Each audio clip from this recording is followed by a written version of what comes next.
Welcome to Firearms Friday. I'm Evan Green. I'm the firearms historian for the Wyoming State Museum. But today I'm a guest at the Cheyenne Frontier Days Old West Museum. And our host is my friend and the collections curator for the museum, an adjunct professor in history at Larimer County Community College, author of several books on Cheyenne and Wyoming history. So we have an interesting shotgun here, and if you can maybe zoom in this plaque, there are a couple of people whose lives intertwined in an interesting way. So Joseph M. Carey came to Wyoming in 1869 when President Grant appointed him as the United States Attorney for the territory of Wyoming. And he went on to have an illustrious career in the state. So tell us a little bit more about Joseph M. Carey. Well, a lot of people may not realize that not only was he an attorney, he was the Attorney General for the territory of Wyoming. He was also a consummate businessman. Yep. Built a lot of the structures in downtown Cheyenne along our main drive, which is, of course, 16th Street. He and another compatriot by the name of Francis E. Warren worked side by side to each other to build most of the wonderful buildings that we have in our state capitol, including the state capitol building, of course. They were both deeply involved with making sure that there were always new and innovative ways to keep our community at the very cutting edge of technology, and also a wonderful reflection of the wealth that the cattle industry was bringing into the state of Wyoming. And he was active in that. Absolutely. The CY Ranch. The CY Ranch, right, Yep. That's up by Casper, Wyoming today. Ran a lot of cattle. He was a tremendous cattleman, and actually one of the pioneers to take cattle that far north, away from the Union Pacific Railroad. He actually owned so much land around the current space of Casper that he and his family donated a good portion of the land that the city is now built on. Really? His original ranch was called the CY Ranch, Right. And he did have a wonderful establishment up there for quite a few years. And I think he spent many of his later years here in Cheyenne, which also was a magnificent abode. Right. But he was one of the founding members of the Wyoming Stockgrowers Association. An organization with a mixed reputation, I have Yes, to say. but quite a reputation, right? Yeah. So either way, when you say that name, most people know what you're talking about. But Joseph M. Carey was also the man who was seminal in proposing the idea about Wyoming statehood to the United States Congress. After he was the Attorney General for the territory, he was basically selected by the Wyoming Territorial Legislature to represent the territory back in the House of Representatives in Washington, D.C., and he did that for decades. Prior to collaborating with Francis E. Warren, which he did on many projects, including even the Union Pacific to build their shops back in Cheyenne in 1889, he was collaborating with kind of an interesting way that Wyoming became a state. The fact that Congress didn't know if we had the population, couldn't authorize. You needed a minimum number. You needed a minimum number of 60,000 people, and the last territorial governor, Thomas Moonlight, wasn't quite sure that we had met that standard. But Francis E. Warren and Carey assured Congress that we had, and even without Congress's approval, they started actually creating a Wyoming Constitutional Convention to create the governing document for what would soon become the state of Wyoming. So a very interesting guy. Both he and Francis E. Warren collaborated a lot. However, later on, they fell out. Became frenemies. Yeah, more like enemies than friends, really. Yeah. Especially after Wyoming statehood. Francis E. Warren and Carey collaborated again in Washington, D.C. as Wyoming senators, but then with the dust-ups that followed after the Johnson County War, Francis E. Warren's star continued to ascend while Carey's declined, so much to the point where he quit the Republican Party and became a Democrat. And that's, of course, a very long story. But just the same, Carey and Warren eventually became friends again later in life because Warren backed Carey's son, Robert Carey, to be the governor in 1919. So that eventually, the frenemies was probably accurate. They eventually got back together again. But not until Carey himself ran as a Democrat and became the governor of the state of Wyoming himself at one point. So he saw the whole width and breadth of Wyoming's experience from territory to statehood and had his hands in almost everything. So just to put some dates on it, the Wyoming achieved statehood in 1890. That's correct. So, and at that point, there was no direct election of senators No. They were chosen by the state legislature. That's where right. Carey and Warren swung a lot of power. They swung a tremendous amount of power. But just the same, despite what people might have said about either of their reputations, because they were involved with the Wyoming Stockgrowers Association, and who knows about the Johnson County War, they still were recognized by almost everybody as the two men who could do more for Wyoming as a brand new state than any other two souls on earth. Right. And they did. They did. One of the other things that's very important about Joseph M. Carey that needs to be relayed is that he created an act that helped settle a huge portion of the United States, known as the Carey Land Act, which I believe was passed in 1896, just before he was removed from Congress by the Wyoming Territorial Legislature, or the state legislature rather. But this gave millions of acres to people that were able to irrigate portions of the West. And this is probably one of the greatest gifts of land, literally, by the United States government to the western states, allowing them to do all kinds of amazing things. Did that have any impact on Buffalo Bill Cody's development? Absolutely, at Cody, it did. Where he, I didn't know this, he was a promoter for a huge irrigation project, a big irrigation company. Absolutely, which would not have been possible without the The Carey Carey Act. Act, yeah, Right. absolutely. So Joseph M. Carey was responsible for doing that. And so probably his biggest claim to national fame was the fact that he saw, even as a cattleman, the future for a lot of the territories was through irrigation and the expansion of irrigation. And by creating that act, created possibilities not only in Wyoming, but throughout the American West to encourage settlement in what would otherwise be desert land. Right. So a very impressive man. So the other name that's on that plaque is Byron Hurst. And it's alleged by the plaque that Carey gave him this L.C. Smith shotgun. And again, a piece of Cheyenne history that I was ignorant of was something that happened in 1944, right here in River City. Oh, it was an interesting time. I'm sure. Well, so what was happening? Well, of course, that time period, we're in World War II. Right. And so the community of Cheyenne, and of course the entire state of Wyoming, is doing what it can to get behind the war effort. In Cheyenne, we had several different options that were happening. Of course, you had companies like Wyatt Industries, which was making valves for the United States Navy, did very well for that as a small company. But you also had United that was running Modification Center 10, which was modifying B-17s and other aircraft to fight all over the planet. Right here in Cheyenne. Right here in Cheyenne, which is why our airfield is so big. It's just absolutely enormous. But then they also had, of course, Fort D.A. Russell. Well, it wasn't Fort D.A. Russell at that time. Now it's Fort Francis E. Warren, named for Francis Warren after he passed away in 1930. But what they were doing in World War II is that they had something known as the Quartermaster Reserve Training Corps, which was basically training everything that an army needs besides the infantry, the artillery, and everybody else. They're the cooks. They're the telecommunications technicians. They were the orderlies for MASH units and so on and so forth. They needed a place like this to train soldiers to do those other types of responsibilities to help the army run. And of course, most of them were people of color. That didn't actually happen until 1943. Up into the very earliest, to the first 2 years, it was white men from around the United States. Then in 1943, it switched to black soldiers exclusively. Now that was an interesting time for Cheyenne because of the fact that we always had a black population because of the railroad. Because of the railroad, and also for the cattle industry. They were both involved, but we never had a population quite like that. Well, what happened is that when a lot of the young men came to be trained at Fort Warren for the Quartermaster Reserve Corps, a lot of their wives came with them if they were young enough and capable of doing so, but they weren't allowed to be on base with their husbands. And so there were several establishments on the west side of Cheyenne that basically served as clientele, because a lot of people don't realize this, but Cheyenne itself, following the trend of most of the United States, was a segregated community, much like the rest of the country. So you had people of Hispanic origin that were on the south side of the railroad tracks. You had people who were black on the west side of Capitol Avenue. And then from Capitol Avenue, east and north of the railroad tracks is predominantly white. Now, the communities did interact with each other. They got along okay, but they were intended to be separated.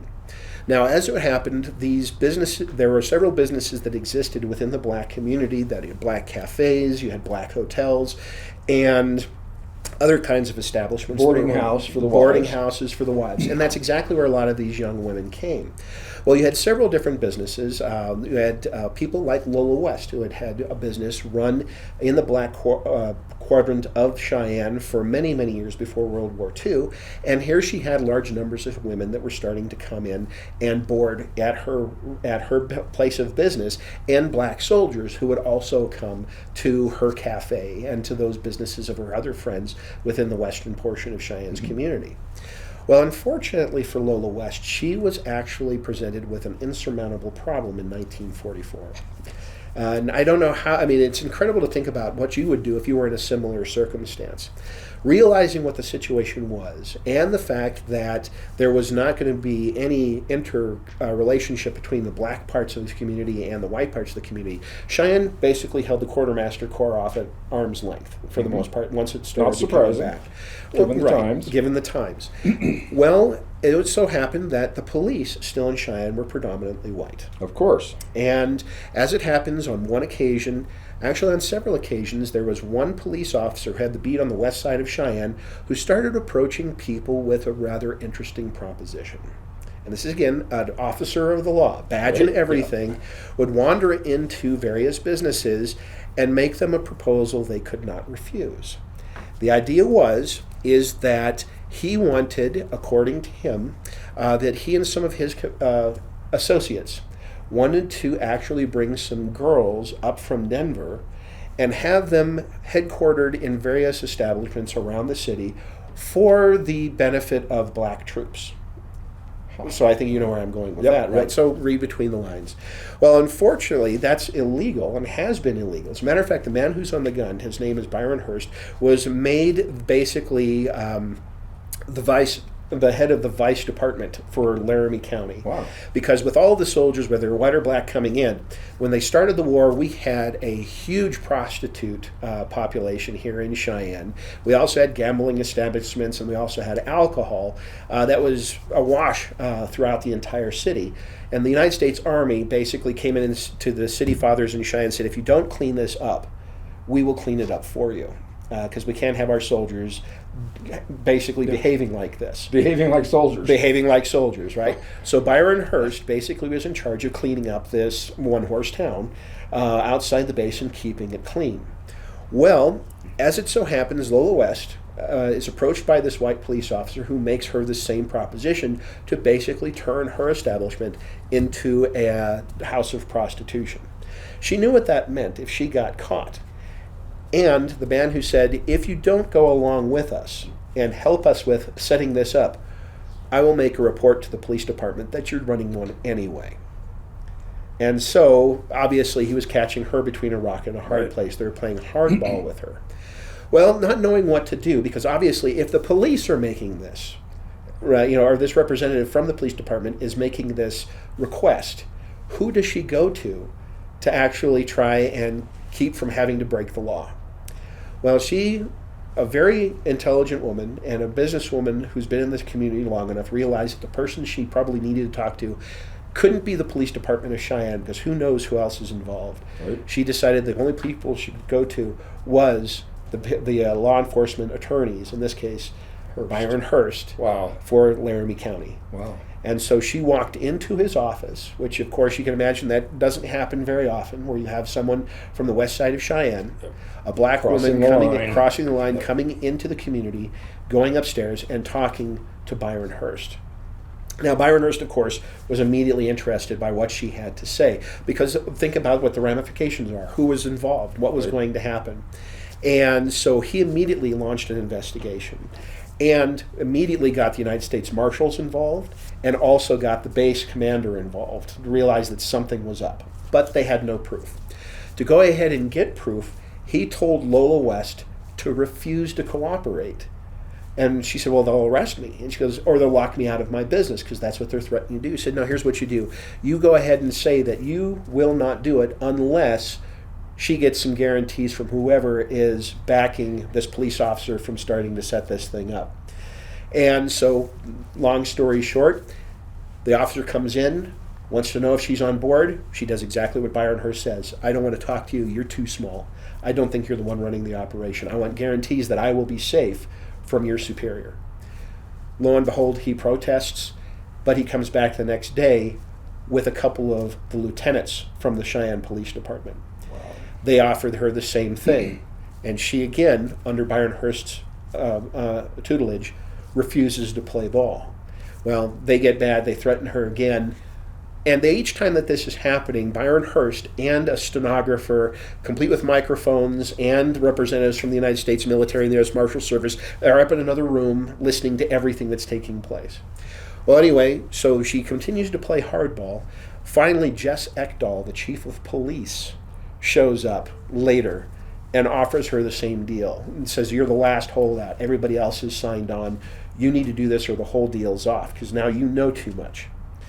All right, and she's like, I'm sorry, you even being the chief of police, I don't think you're the man calling the shots. And so I guess everybody was a little bit surprised that he said, okay, I'll talk to my superior and I'll go ahead and see if we can't get you on board, because I can't get any better than that. And they're like, well, who else would you go to? That's the chief of police. Well, the next person to come in to talk to her with Jess Ekdahl and all these others just happened to be the Cheyenne mayor, Ira Elhanna, who basically said, okay, this is it. This is as high as it goes. We can make this profitable for everybody if you get involved. You're the last holdout, and here you have it. I won't press charges. Chief Ekdahl won't press charges. The beat cops won't bother you. You have an absolute guarantee that you're just going to make money, and we're all going to profit from this. But all I need is your buy-in. I need some cash from you to show that you're also interested, that you have something that is, skin in the game. And so she handed to him at that point 5 marked $5 bills. They weren't marked actually, but the serial numbers. The serial numbers were already recorded. She gave these to the mayor, who thanked her for it, welcomed her on board on the team, pocketed the money. And so they left thinking that everything was set up. That very night, probably even on the way from meeting with Lola West, Mayor Hanna walks into the chambers for the Cheyenne City Council, which has got two other people at this point. One of them is Gus Fleischle, who is father of a son, who has a son flying in Europe right now on a B-17, who's still alive, I might add. But anyway, he walks into the City Council chambers and is immediately arrested as soon as he takes his coat off. And they basically pull the dollar bills out of his pocket, match them up with the serial numbers, and off he goes. This causes a national scandal that you would have a city government from the mayor all the way down to the beat cops on the street now trying to force people of color into a ring of illegal prostitution. Byron Hurst becomes the prosecuting attorney and becomes famous across the nation as an attorney that brought down this nefarious operation. And it unfortunately becomes another black eye in Cheyenne's history, but adds to our color eventually. That's an really interesting story. Yeah, it's a good I was story. totally unaware of it. And I think it's pretty cool. Her boarding house is still there. It still is, right there off of Snyder Avenue. Yep. And 18th. It's a very, very interesting building. It's been there for a long time. And I think it's since 1870s. unfortunate that there's not been some kind of recognition of her. I mean, she a black woman in 1944, even at the direction of an attorney, took on that power structure. She took on the police. And yes. she took it down. They took it down. Right. Her and Byron took it She's down. an amazing person. Well, we're very lucky that people like Rick Ewig were able to do some research and has started to go ahead and let people know about what type of person that Lola West is. Yeah, we got a statue of Tom Horn. We need one for Lola West. Definitely need one for Lola West. Or at least two sides of the spectrum. At the side. I would definitely agree with that. I would be wholly part of it. What's really fun about Byron Hurst is not only he give us a lot of the guns that you're talking about, yes. because he's the basis of the firearm collection at Cheyenne Frontier Days, including this magnificent weapon, but he also gave us all of the papers from the trial. Yes, you mentioned including all of the papers where he was doing jury selection to see who he would be able to get. All of his trial notes. All of his trial notes for the trial of Ira Elhanna, Jess Ekdahl, and everybody else. And we didn't realize what he had given us at the time, but boy, did we when we found out, we were so excited. Cool. It's just absolutely remarkable. And we even have recordings of her voice Really? And some of the stuff that's going down that they had on the recordings that they presented as evidence. Wow. So it's really just an amazing thing. And to have this in the collection, you can see, is just a really wonderful testament to him and how important he was. It's a great thing. Well, I think we need to move on here a little bit. So if you have any questions, viewers, about this firearm or that wonderful story about Lola West and Byron Hurst, or about Joseph M. Carey, put them in the comments, and either Mike or I will get back to you with an answer. So once again, Mike, thanks for hosting me. I really appreciate pleasure. it. You've really added a lot of history information to our little video channel, and I appreciate that. So Glad to do it. thank you all for watching.